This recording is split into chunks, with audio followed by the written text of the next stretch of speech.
Well, I've got a super video for you today.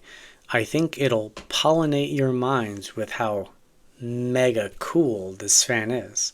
It's the Superflower MegaCool 140mm class fan. Let's take a look at its spec information. So it is 30mm thick. It's a dual ball bearing. It has a little remote that allows it to run at maximum RPMs of 2700, 2300, and 1800 RPMs respectively. And you can see the CFM and millimeters of H2O there and its respective noise values. It's got a 6-year warranty. So the first test is the case simulation test.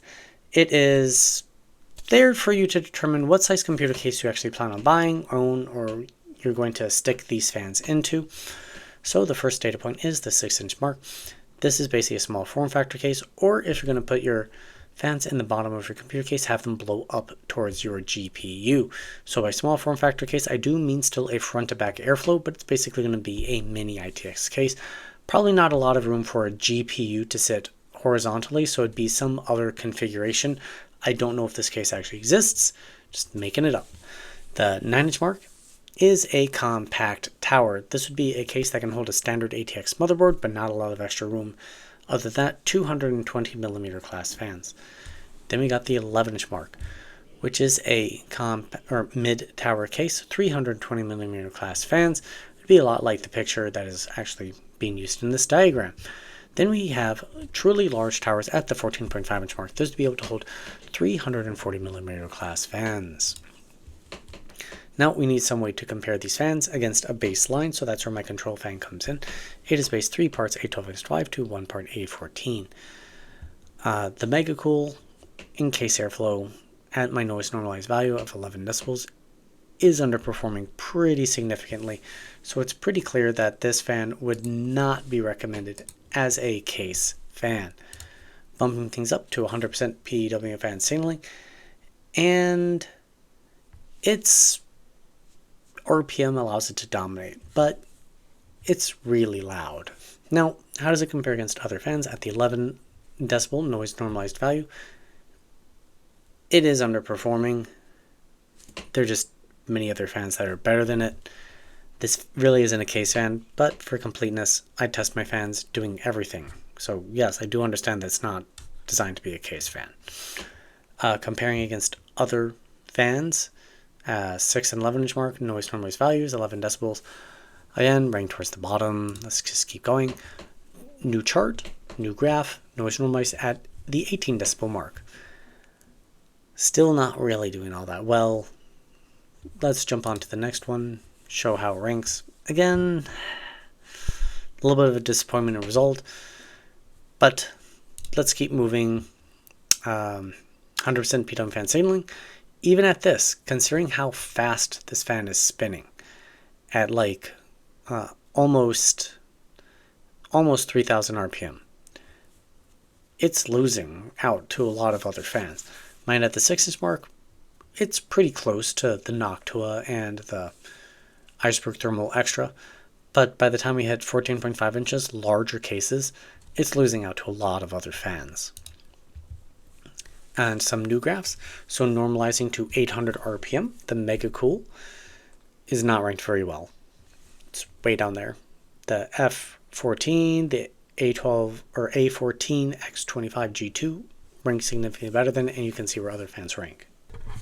So at 1500 RPM, the MegaCool is still not ranked particularly well when comparing against other fans. At 2000 RPM, there's fewer fans for it to compete against because not very many 140mm class fans operate at such high RPMs, and it's still not ranked particularly well. And at above 2500 RPM, well, it's beating out the P14 at twice the sound.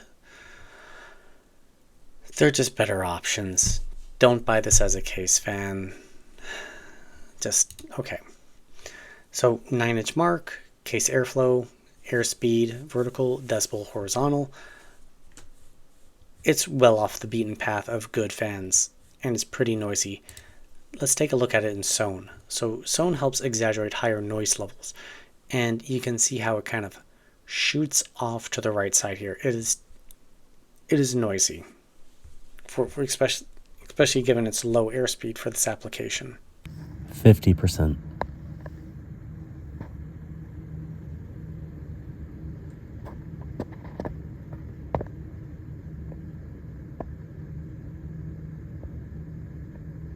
100%.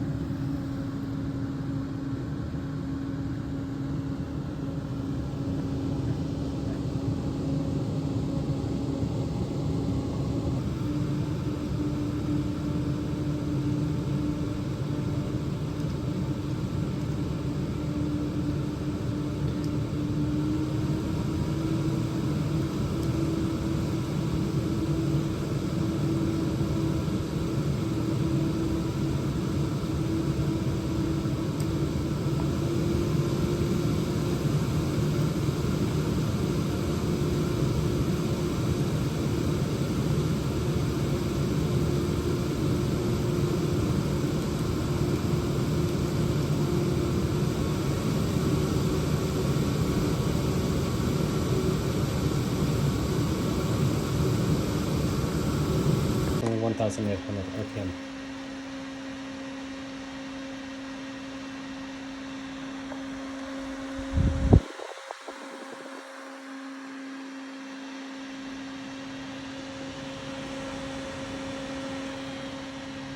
Approximately 2,500 RPM.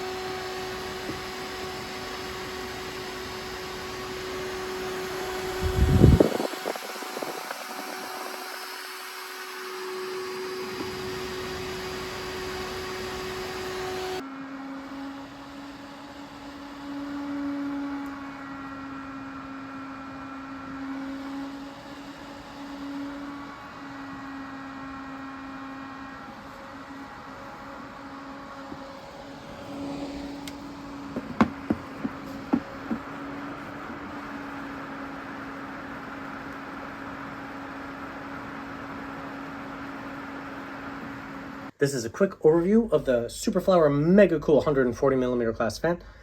And first thing to note is that its gap between the blades and the hub are on the narrow side compared to other fans. It's not quite on the same level as the G2 from Noctua, but it's certainly very good. These right here on the frame is just there for aesthetics. It does nothing for it, but the frame is nice and square, making it great for pressure type scenarios, for radiators, AIOs, heatsinks, whatever, what have you. In terms of the overall blade design, it's, I don't want to say unremarkable, but it is fairly unremarkable. There's not that much uniqueness to it. The blades have a fairly steep blade angle to it. From the front, you can see the scaps, but as we turn it to the side, they angle down very steeply, so it really propels the air backwards, at least in theory. We'll see from the tests. Central hub is very basic. It's actually on the smaller side for modern fans. The framing on it, the struts are fairly narrow. Would like to see that a little bit narrower, but it's overall fine. It only has basic connections. It doesn't utilize the newer stuff that you can lock the fans together. But, you know, this is fine. It'll still work just as well. You just put it at the back, or at the back, and you won't even see it. It is perfectly sufficient. No problems there. The central hub feels like metal. It's brushed. It looks nice. The front is a little bit on the basic side, but overall, it's a pretty good looking fan. Now we're on performance through my CPU air cooler.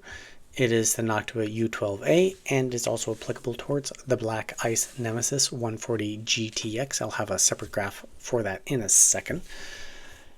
And this first graph here is meters per second versus RPM. It's basically a blade efficiency graph. It's how much air can this fan move at a given RPM, and it does beat out my control fan, indicating that the blade design is very effective. The second graph here is airspeed versus noise, and well, it's pretty obvious that the fan is way too noisy for how much air it's able to push. So now comparing the data points of the U12A versus the Nemesis radiator. First, this isn't saying that the U12A and the Nemesis radiator would get the same thermal results. This is saying that the air resistance of pushing air through these devices is similar.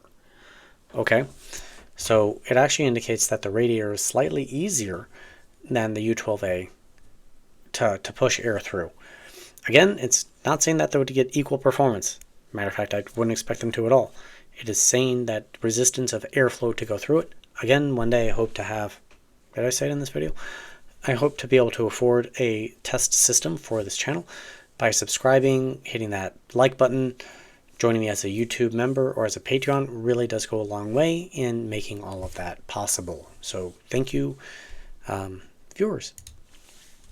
Anyways, 140 millimeter class fans, noise normalized. To my CPU air cooler, the blue lines indicate the 11 decibel mark, noise normalized value. The red is the new 18 decibel noise normalized value. It is scaled off of, or ranked off of the 11 decibel mark. So the P14 Max is way up here at the top, while the MegaCool isn't ranked quite as well. Matter of fact, it's surprisingly low considering the MegaCool 120 ranked so well when I tested that sometime earlier in the year. If you're wondering why some of these fans have brackets on it, those are fans that I've tested in my new house. It's got different carpeting, it's got a different room arrangement, so I can't say that the noise levels are 100% equivalent. I did normalize the sounds and got it as close to equivalent as I possibly could, and even applied a small correction factor to the fans based off of a couple other fans that I have that I consider my normalizing fans that are very consistent. The Noctua A12X25 is one of those fans that I normalize against. So I've minimized my margin of error to as close as I can be. I believe it's around 1 decibel. So I'm considering the data equivalent, but all future fans will have that bracket on it to denote that it's in a new test environment, just in case there was some difference in it. Beyond that, now we're on to 800 RPM normalized values. These are calculated ranked based 3/4 of the calculation is based on airspeed performance, and 1/4 of that ranking is based on how quiet the fan was. So the MegaCool ranked fairly well in this test overall, and that's a little bit surprising concerning the earlier graphs. At 1500 RPM, it's dropping in position. There are other fans that rank a little bit better than it. And when we're taking a look at 2000 RPM, the MegaCool just moves a lot of air. The Tough Fan 14 Pro is ranked right alongside it. So and when we're taking a look at 2500 RPM, it's ranking among the best because it moves a lot of air.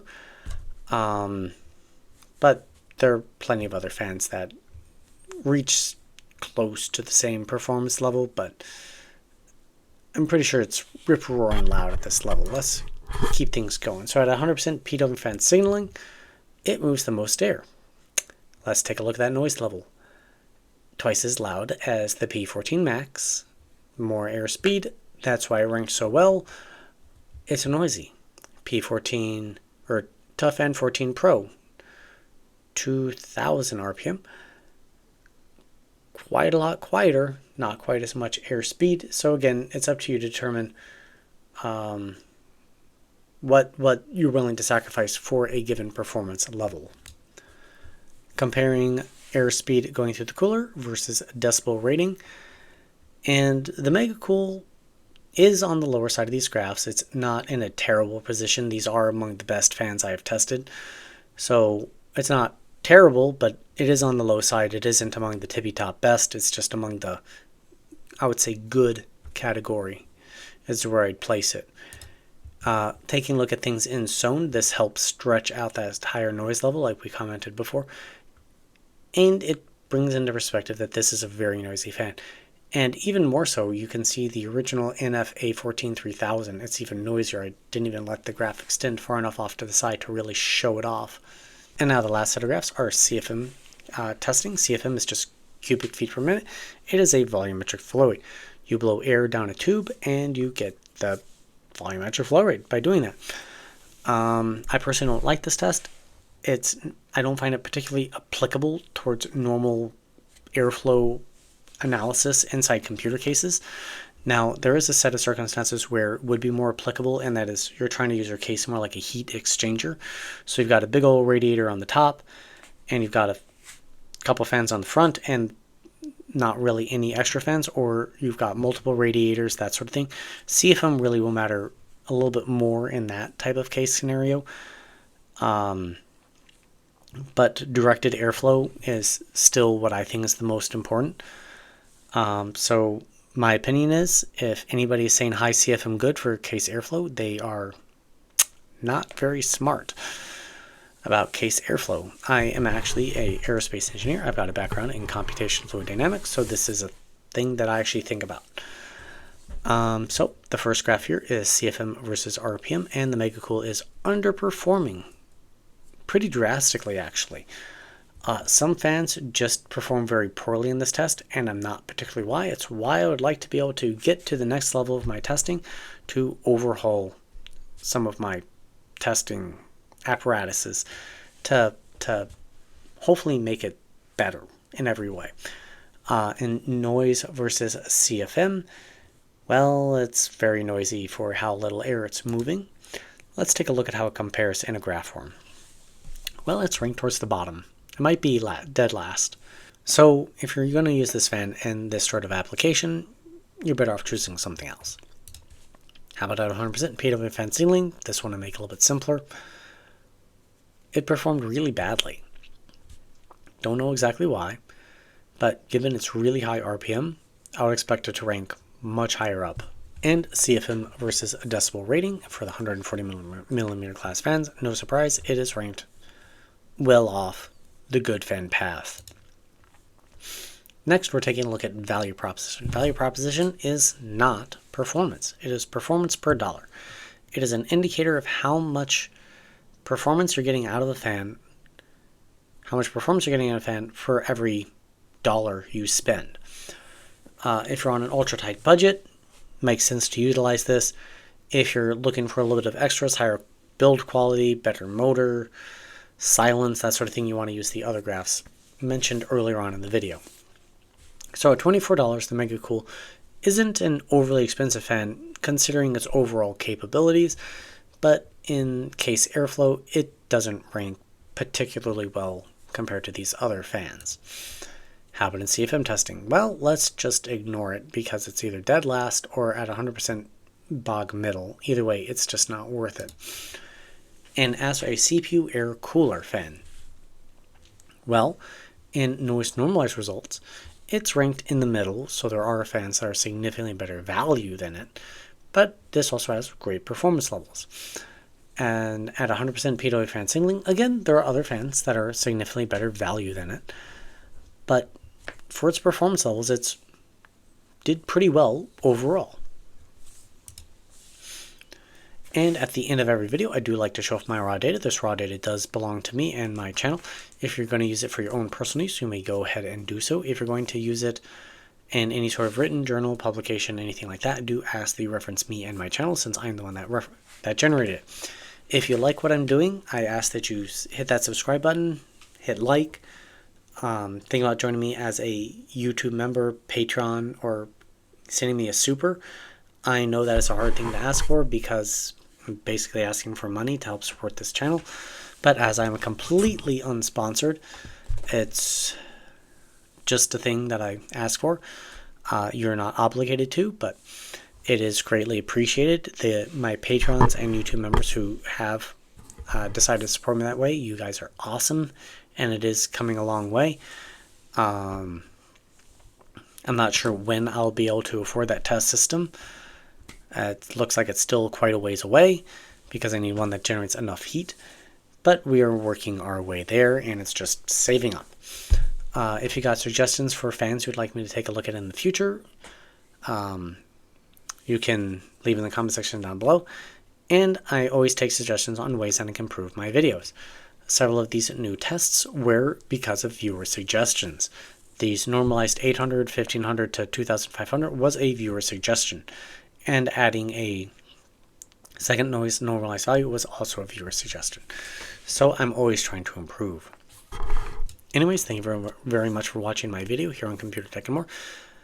I hope you have a great day, and I hope to see you next time.